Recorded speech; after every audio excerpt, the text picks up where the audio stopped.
picked up on the way that I make associations between things and said that it was very typically autistic. Now, I don't doubt that there is an element of autism within me, and it's something which I'll go on to explore if it becomes a specific issue. At the moment, I'm not reluctant by any means. I just don't see it as being as significant as the bipolar disorder, because I'm very, very textbook, very, very, very textbook bipolar. Yeah, but mate, you tell me, right? And this, again, my own experience, I'm not a doctor, right? But you tell me someone who's got one mental health issue.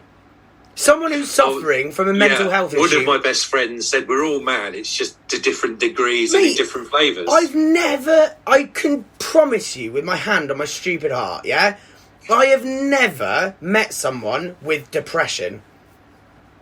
I've met someone who's got depression, who's had anxiety, who's self-harmed, who's had OCD tendencies, who's had high anxiety disorder. Like, there is no one human that I've ever met, and I can say this, I've never met someone who just has one mental health disorder.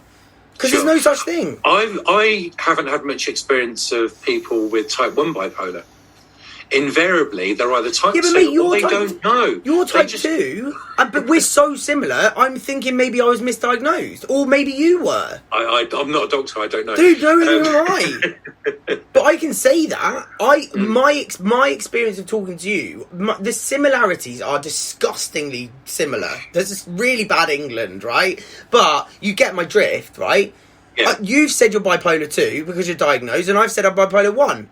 But who's to say that you're not bipolar 1 or I'm not bipolar 2? I'm there to say it's I not how literally started a swear word there. Yeah. Sorry, listeners. I didn't actually say it, though, so for any... I was just saying I like frisky behaviour, please, because that's what happens in bipolar disorder.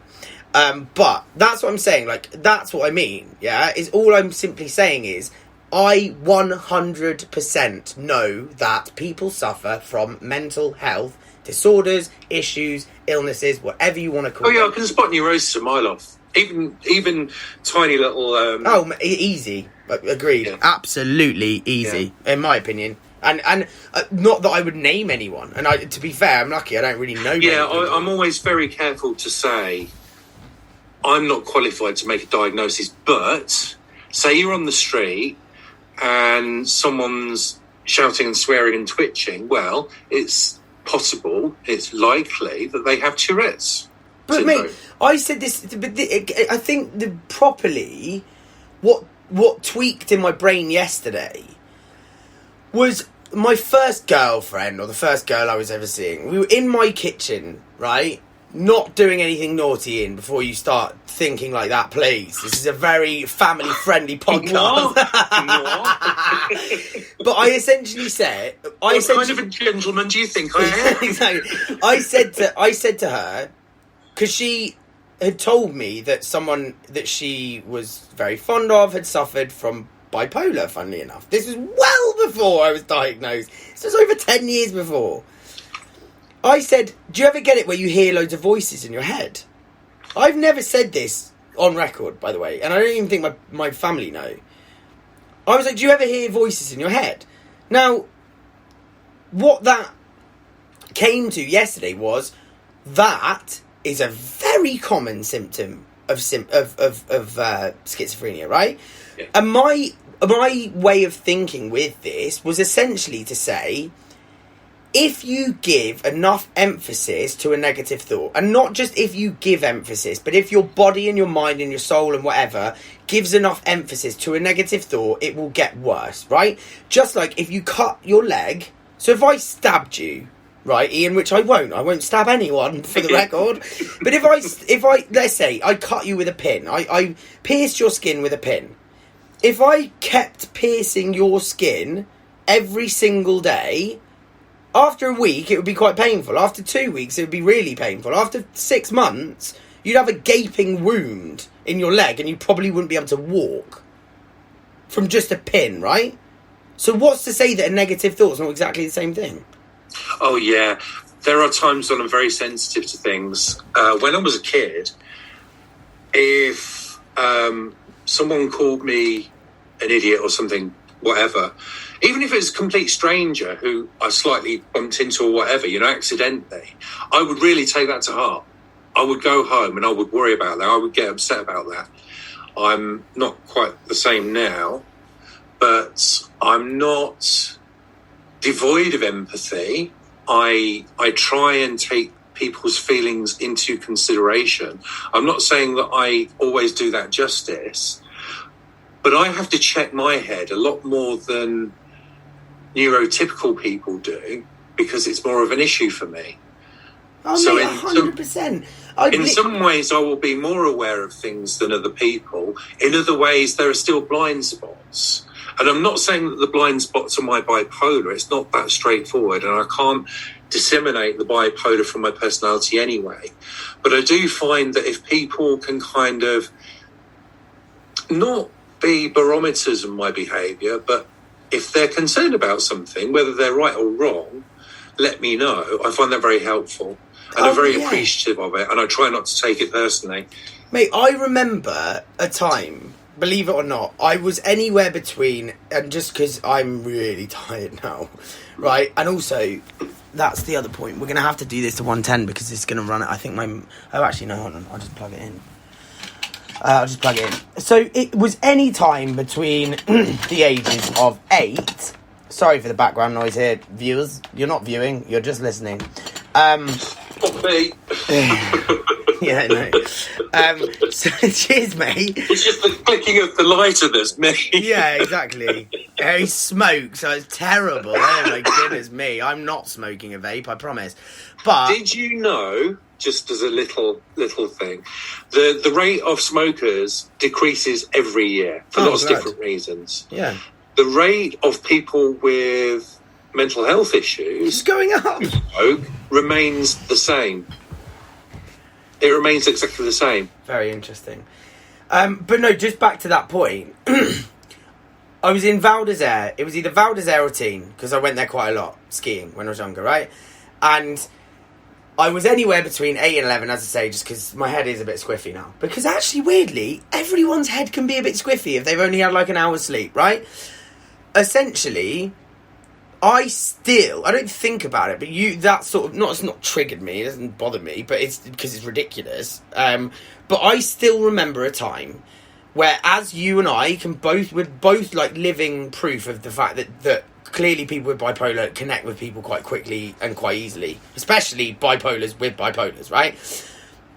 I was, as I say, anyway, 8 and 11. I remember the stand. There was a guy I met who was a lot older, and it wasn't anything sinister. We were just like matey, right? I was probably 9. Let's say I was 9, and I think he was selling like ice cream or something like that. And it was inside one of the hotels in a room, right? And his name was Hugo, I think. And essentially, this little girl who was the same age as me, she was like, "Is your real name actually Hugo?" And I was like, "No, it's John Claude." And then didn't say anything after that. He's bipolar as well. Probably. Yeah. No, he right. is. And Jean-Claude Van Damme. Yeah, we've done it. Yeah. And which is funny, actually, an interesting little thing. But essentially, that made me feel so bad that I'd been so rude that I can still give you that much detail about it today. And even today, mate, when I was rushing back to get here. I wasn't rushing, by the way. I was just like, I was well aware that I needed to be back. I went into Joe's Juice. So if she's listening, then I am sorry again. I didn't actually say sorry, and I don't normally say this either, but it's context to the story. I was supposed to be getting on a bus, but there was a lot of time. And I've got this thing now where if I see someone on the street, it's abhorrent to me. So if I walk past that person, I will always say, "What do you want?" I'll never give them money because I don't have money. No one has cash anymore, right? But essentially what I said was, "Can I get you coffee or whatever?" And he was very specific, which is not actually... And actually, when I gave him what I gave him, he was then said, "Can you give me £2 for the bus?" And I was like, "Mate, be respectful. I just bought you... You asked for 1 drink and I gave you 3. Like, come on, right?" So he said, "Can I have a Coke and something to eat?" So I was like, "Yeah, cool." I was in such a fluster that I forgot there's something to eat. So I was like, "There's no Coke. I'll get him an oat latte," because that's what Joe's Juice, or whatever it's called, had. a bottle of water, which I always do, even if they don't ask for it, and then because there wasn't a Coke, I got him like a smoothie, right? So I went up and I said, do you have any Coke? And she went, sorry? What did you ask? And I was like, I asked for cocaine. And she was like, sorry, I didn't hear you. Then I was like, oh, sugar, is she deaf? She wasn't, for the record. And then, so I then had to backtrack. But it's not something, because I'm aware of it. I'm not going to walk off and think about it for 5 hours like I used to do. I'm not going to do that. It's just not healthy for anyone, right? So I was just very polite after and told the story of what I was doing. I was like, I'm running a bit late. I didn't know where else to go. I probably said I'm really sorry because I apologise if I slip over on myself. I apologise to myself, basically, right? And I essentially said, you know, and I then had a chat with her and made good, and she was smiling and laughing and whatever, and everything's, the world's back to normal again, right? But I agree, like, that's the same thing, mate. I have exactly the same thing, and I used to do it for such a long time, mate. I would think about it the morning afterwards if I'd, like, accidentally kicked a stone at someone's foot or something, you know what I mean? Like those kind of things. And that's just hypersensitivity, I think. Yeah, I think it's very easy for people to get an impression of one, you, I, whatever, based on first impressions. There have been instances throughout my life, especially in my childhood, where I've got off onto a bad foot. Is that the right term? On the wrong foot with people. My granddad had one leg, so just be careful about what you say about 1 foot. He only had 1 foot. So they've got an impression of me and disliked me initially, and then kind of realised a few things. And this is way before I was diagnosed with anything, so I'm not pinning it on the bipolar. But they have ended up really good friends, and the reverse as well. I've had very good friends who I've had falling outs with, and I've flushed them, and I felt it necessary to do that because there were too many things playing on my mind about them, whether it be their politics or their views about things. COVID, we discussed a bit before. That's been a big issue with me, obviously, with my mum who died of COVID. But I think if people, I don't want to use my bipolar as a get out of jail free card. Oh, I do, mate. And I'll be honest. Well, if I get a parking ticket, I'll blame bipolar on it. Well, I think it's beneficial for people is to factor that in and to try and understand what that actually means. Because I've met a lot of bipolar people who aren't particularly clued up on their own disorder. Not disorder, but bipolar. No, I know what you're saying. Bipolarity. And that's really annoying because how are other people, how are the neurotypicals, for want of a better term, going to learn how to deal with this if the actual people affected aren't particularly very clued up on the issue themselves? That's what I always said. I was like, how can you understand what I'm going through if I don't even understand it? Yeah. And also, for the record, I pride myself on... I'm not saying I'm a controlling person, but I pride myself on being able to control and manage my disorder. And essentially, I've just messed that up. I should never have said on this podcast that I'd use bipolar to get out of parking tickets. I shouldn't. But that's just me making a mistake and lapsing. And I think the important message with that is actually, that's okay. I'm not a bad person. I've never completely understood where the line is drawn between where you're culpable or not. You must have heard of Adamant. No. Adamant is an 80s singer. I saw him live. Oh, yeah. I haven't listened to anything. Prince Charming. He was huge in the 80s. I remember it. I'm that old, I remember it. But he has bipolar disorder. And there was an incident where he was slightly provoked and he reacted by throwing, I think it was part of an engine, through a glass window. And he was taken to court. He was arrested and he was taken to court.